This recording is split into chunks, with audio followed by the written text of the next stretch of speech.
대박 통일로 가는 길이라는 제목을 왜 정했느냐?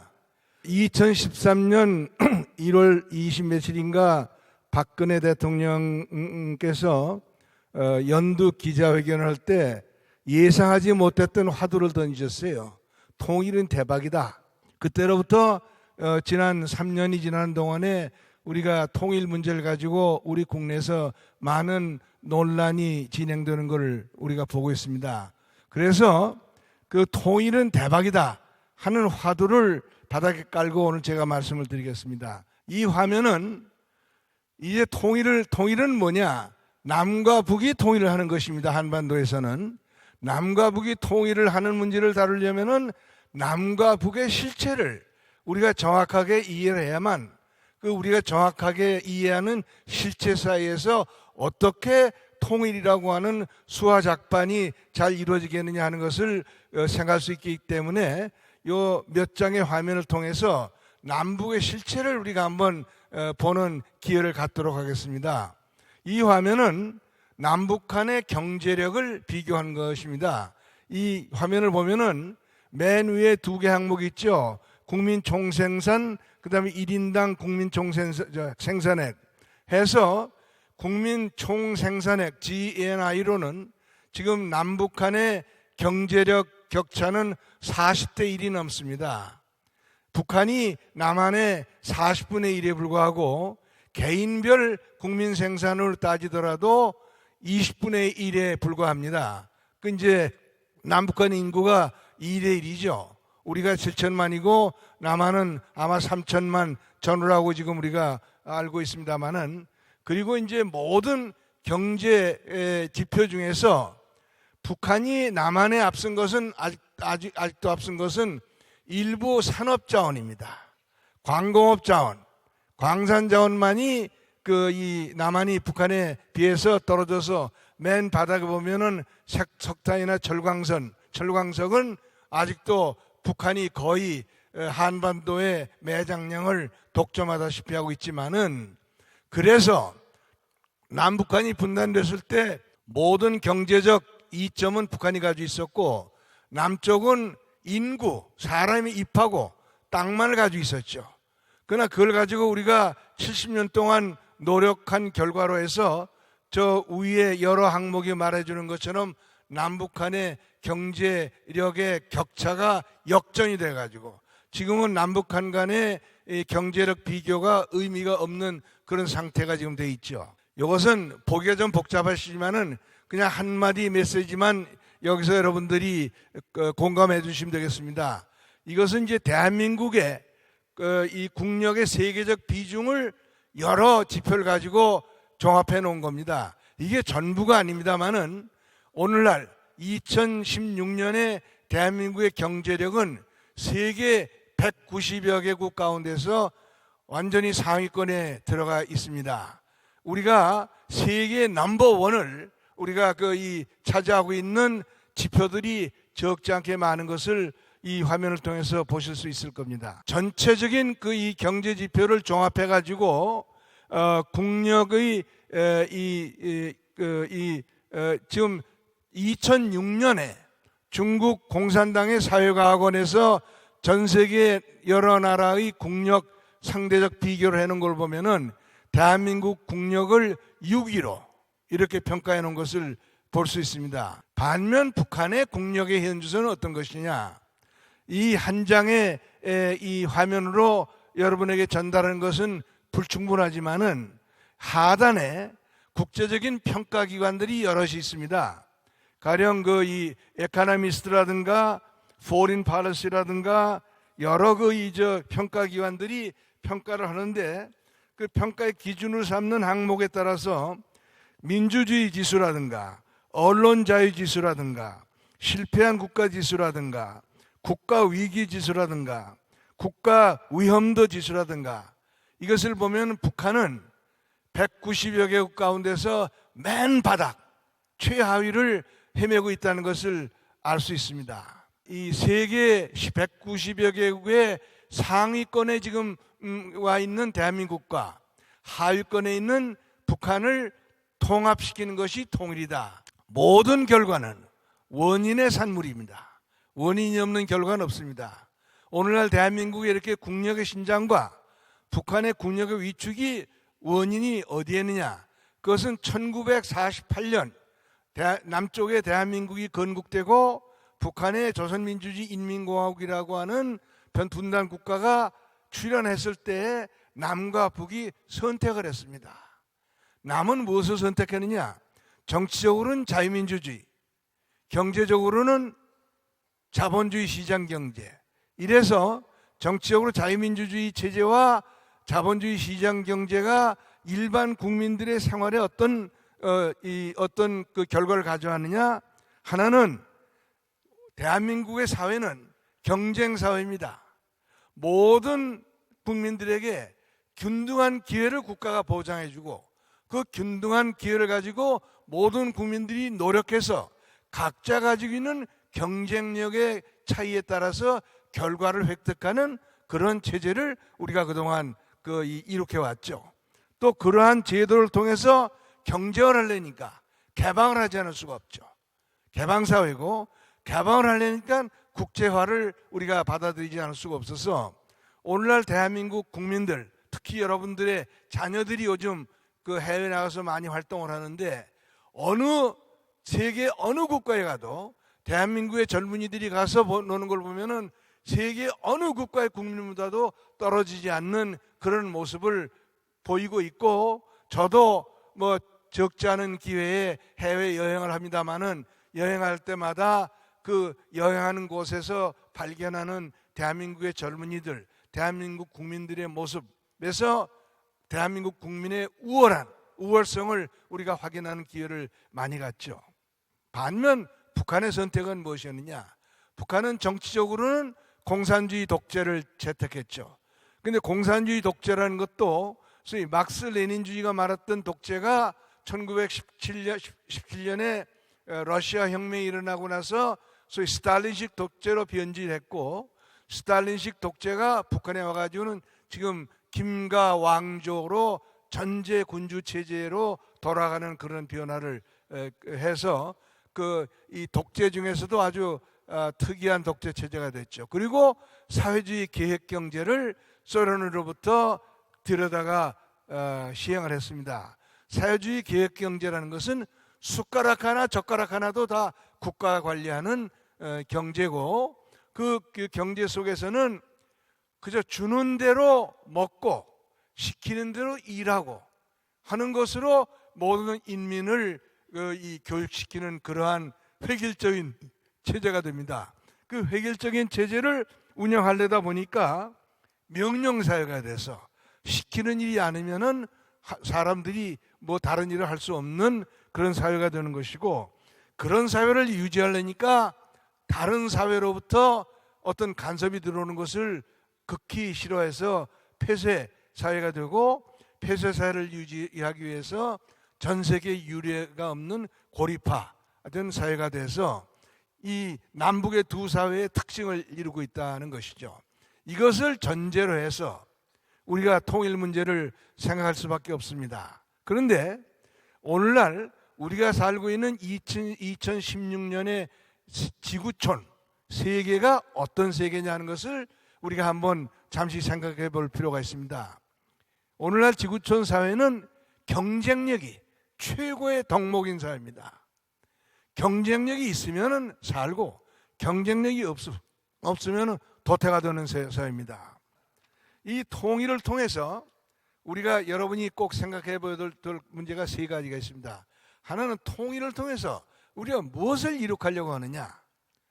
첫째로 우리가 생각해야 될 것은 통일이 된다면은 지금 남한의 경쟁력이 절대로 통일된 나라에서 훼손되어서는 안 되죠. 그렇지 않습니까? 적어도 대한민국에서 우리가 누리고 있는 생활의 편의, 자유, 그 다음에 풍요로움, 이것이 통일로 인해서 훼손되거나 희생돼서 되겠습니까?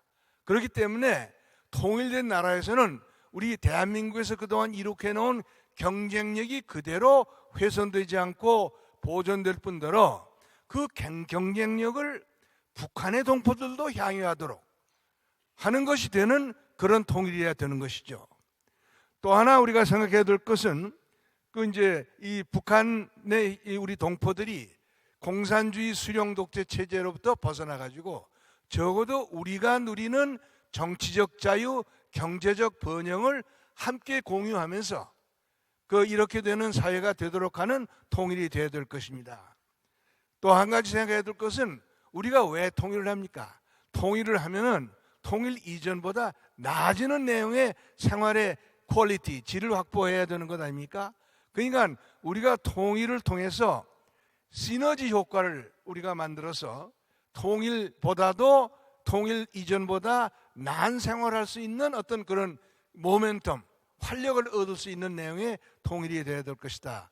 이 세 가지를 우리가 염두에 깔고 통일을 생각해야 되겠다, 이렇게 생각을 합니다. 그래서 우리 사회에서 지금 통일에 대한 많은 논의가 있습니다만은 이 통일 논의에서 우리가 꼭 염두에 될 몇 가지 가치가 있습니다. 하나는 우리가 통일을 생각할 때는 대한민국 헌법을 생각해야 됩니다.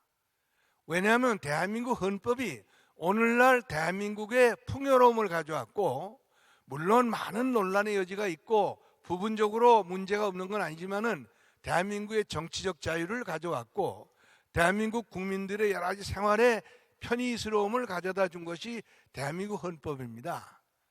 그렇기 때문에 이 대한민국 헌법이 굉장히 우리에게 소중한 장전인데, 유감스럽게도 우리 국민들의 상당수, 대부분은 대한민국 헌법의 내용을 모릅니다.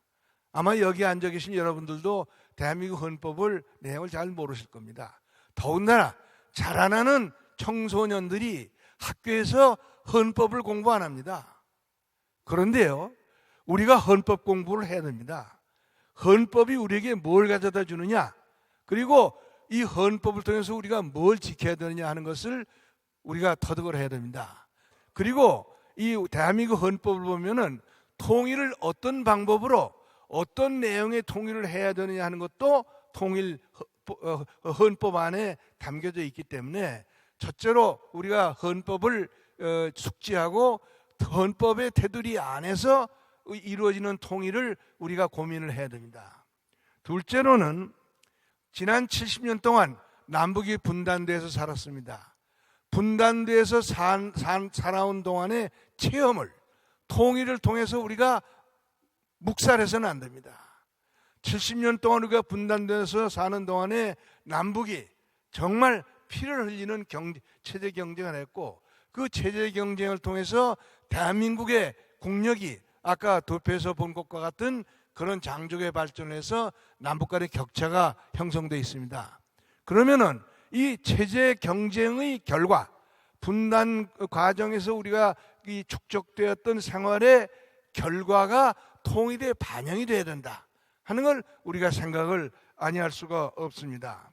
그래서 통일이 이루어진다면은 성공한 체제인 대한민국의 체제적 가치가 살아나고, 실패한 체제인 북한 체제의 가치가 도타되는 내용의 통일이 되어야 될 것이라는 것을 우리가 생각을 해야 된다는 것이죠. 그 다음에 북한의 체제는 어느 누가 보더라도 비정상적 체제입니다. 그런데 지금 어느 보러 봐도 대한민국의 체제는 좀 어지러운 구석이 있고 모자라고 잘못된 구석이 없는 건 아니지만은 전체적으로는 정상적인 체제의 틀을 갖췄기 때문에 지난 70년의 성공의 드라마가 펼쳐질 수 있었던 것이죠. 반면에 북한은 해방 때만 하더라도 대한민국보다 우수했던 북한의 경제력이 왜 저렇게 바닥을 치게 됐습니까? 비정상적인 체제이기 때문에 그렇습니다. 작금에 북한이 여러 가지로 대한민국을 괴롭히고 세계를 겁박하고 있죠. 겁박하고 있는 모습에서 우리가 무엇을 봅니다? 비정상의 극치를 봅니다. 비정상을 정상화해야 된다. 그것은 북한 체제가 변해야 됩니다. 우리가 통일을 하려면은 북한의 민주화가 선결 조건이 돼야 됩니다. 북한의 민주화가 먼저 이루어지지 않고는 어떻게 되느냐? 우리가 원하는 그런 경쟁력이 있는 통일을 이룩하기가 불가능합니다. 그것을 우리가 생각을 해야 됩니다. 그리고 이제 마지막으로 또 하나 이제 우리가 생각해야 될 게 있습니다. 오늘 지금 북한이 요 근자에 굉장히 아무튼 위험한 불장난을 많이 하고 있죠. 저는 2013년에 있었던 장성택 숙청 이후 지금 김정은의 행각은 그야말로 무너져가는 배 뱃머리에 서가지고 온갖 참 할 수 있는 짓을 다 해보는 그런 단말마의 노력이다. 저는 그렇게 봅니다. 멀지 않아 북한에서 변화가 생긴다 이렇게 이제 보기 때문에 우리가 무엇을 생각해야 되냐? 북한의 급변 사태라고 하는 것이 있습니다. 북한의 체제가 붕괴하는 것이죠. 거기에 대해서 우리가 물질적으로도 그렇지만은 정신적으로 준비를 해야 됩니다.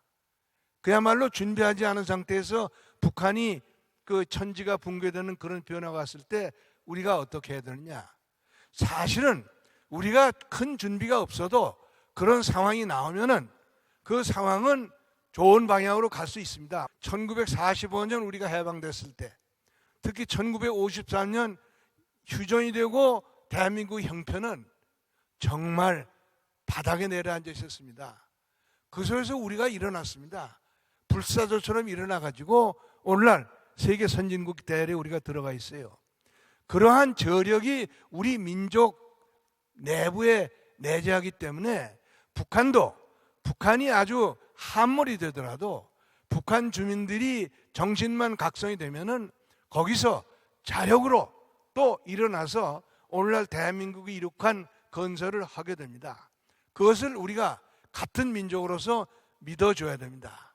그 조건을 우리가 마련하는 데는 노력을 하더라도 그 바닥에 떨어져서도 다시 일어나는 저력은 우리 민족의 힘의 특징이다 이렇게 보기 때문에 아무튼 그러한 이 북한의 급변 사태에 대비를 해야 된다 하는 것이죠. 그래서요, 이런 사항을 종합해서 결론을 저는 이렇게 봅니다. 통일이 대박이 된다. 되려면 어떻게 되느냐? 방법은 세 가지 중에 하나입니다. 우리가 여러분들 사이에서 통일을 가지고 많은 설왕설래가 있습니다.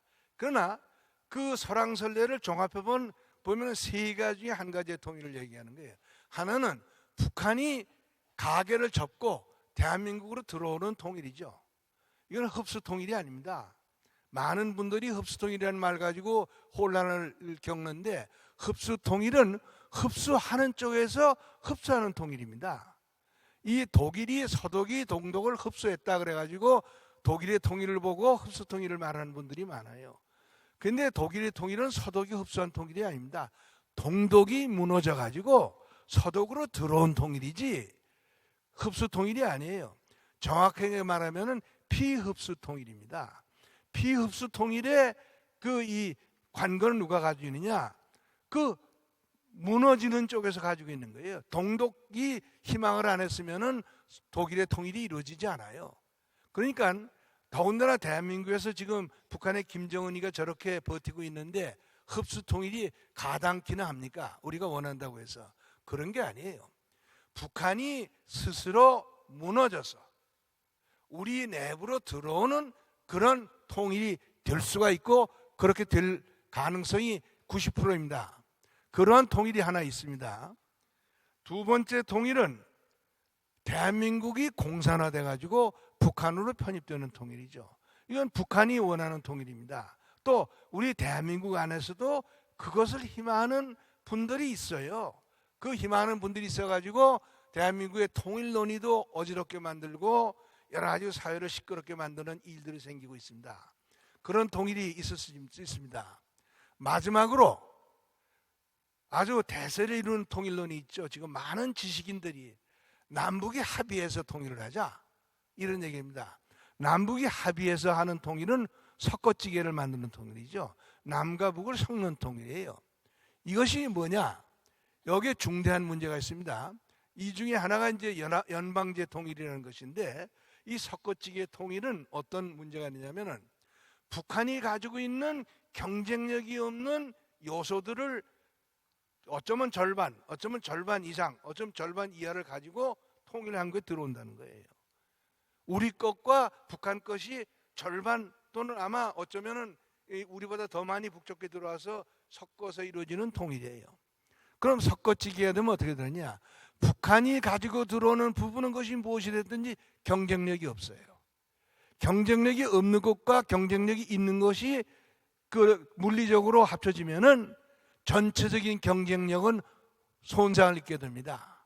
악화와 양화가 섞이면은 악화가 양화를 구축한다. 그거 기억하십니까? 옛날 그리스에서도 그런 일이 많이 있었죠. 그리스에서 직접민주주의가 아주 꽃을 피웠지만은 바로 그 직접민주주의가 지나치게 앞으로 나간 나머지 악화가 양화를 구축해가지고 그리스 민주주의가 망하고 그리스 문명이 망했습니다. 오늘날 대한민국에서 그 전조가 생기고 있고 미국에서도 지금 그 전조가 생기고 있습니다. 우리가 지극히 경계해야 될 점이 하나죠. 그런데 남북이 통일이 된다. 북한이 가지고 있는 걸 적당히 가져들고 우리가 가지고 있는 걸 적당히 가져 섞어찌개를 만든다. 어떻게 되겠습니까? 첫째로 나올 것은 혼란이죠. 그죠? 혼란 다음에 나올 것은 악화가 반드시 양화를 구축하는 그런 현상이 생길 겁니다. 그러면 그 통일은 우리가 바라는 통일이 될 수 있습니까? 거기에 맹점이 있습니다. 연방제 통일이라든가 합의 통일이라는 것은 북한을 현재 북한 체제를 그대로 우리가 수용한다는 것이니까 북한의 공산당이 통일 한국에 들어온다는 것이에요. 헌법이 용납할 수 없죠. 우리 통일 논의에는 한계가 있습니다. 이 한계를 우리 사회가 잘 인식하지 못할 경우가 있어요. 그래서 이런 몇 가지 문제를 가지고 우리가 통일 문제에 대한 결론을 내릴 수가 있는데, 제가 첫 번째 말씀한 북한이 해체되고 대한민국 체제로 편입되는 통일은 왜 그것이 유일무이한 그 통일의 방법이 되어야 되느냐? 그렇게 할 때만 대한민국의 경쟁력이 북한 체제로 확산이 될 수 있기 때문입니다. 둘째, 공산화 통일이 된다. 그럼 북한의 경쟁력이 대한민국을 먹어버리는 것이 되니까, 그러면 통일 한국의 경쟁력이 북한의 지금 세계 바닥을 치고 있는 경쟁력과 같은 것이 될 가능성이 많죠. 틀림없이 그렇게 할 겁니다. 그래서 우리가 이룩할 통일, 대박이 된 통일을 달성할 수 있는 유일한 길은 북한의 체제가 정리가 돼서 대한민국 체제로 들어오는 통일이다. 그것이 불가능한 것이냐? 저는 100% 가능한 것이다 이렇게 생각합니다. 결론적으로 말씀드리면은, 여러분들 우리가 신앙의 생활을 하죠. 신앙의 생활이라는 게 뭡니까? 결정론입니다. 유일하게 남은 것이 북한입니다. 북한이 예외가 될 수가 있습니까? 이것은 멀지 않은 장래에 북한은 변화가 됩니다. 이것을 결정론적 차원에서 우리가 북한을 봐야 된다는 것이죠. 많은 사람들이 이것저것 모자른 지식을 가지고 분석 평가를 합니다. 그래서 북한이 이 안정성을 회복한다 이런 여러 가지를 해가지고 우리 시끄럽게 만드는데 다 쓸데없는 얘기입니다. 옛날 소련이 냉전 체제에서 아주 미국과 겨룰 때, 또 중국이 모택동이 죽고 등소평이 등장하기 전에 많은 서방 세계, 미국을 중심으로 해서 소련을 연구 분석하는 학자들이 굉장히 많았습니다. 또 중국을 연구 분석하는 사람들이 많았어요. 그 사람들이 분석학적인 방법으로 해서 이 사람들이 어느 누구도 소련이 무너지는 걸 예측을 못합니다. 중국이 등소평이 등장해서 변화시킨다는 걸 예측한 사람이 한 사람도 없어요. 학자들의 결함입니다. 방법론을 가지고 보기 때문에 그런 거예요. 그러나 공산주의라고 하는 이데올로기는 저는 역사적 결정론에 입각해서 우리가 보고 판단을 해야 될 영역이라고 생각합니다. 그렇기 때문에 북한의 장래는 멀지 않았습니다. 그것을 우리가 확신을 가지고 통일에 대비하고 생각하는 지혜와 신념을 가지고 이 문제를 봐야만 우리가 이 문제에 대해서 올바르게 대처할 수 있다.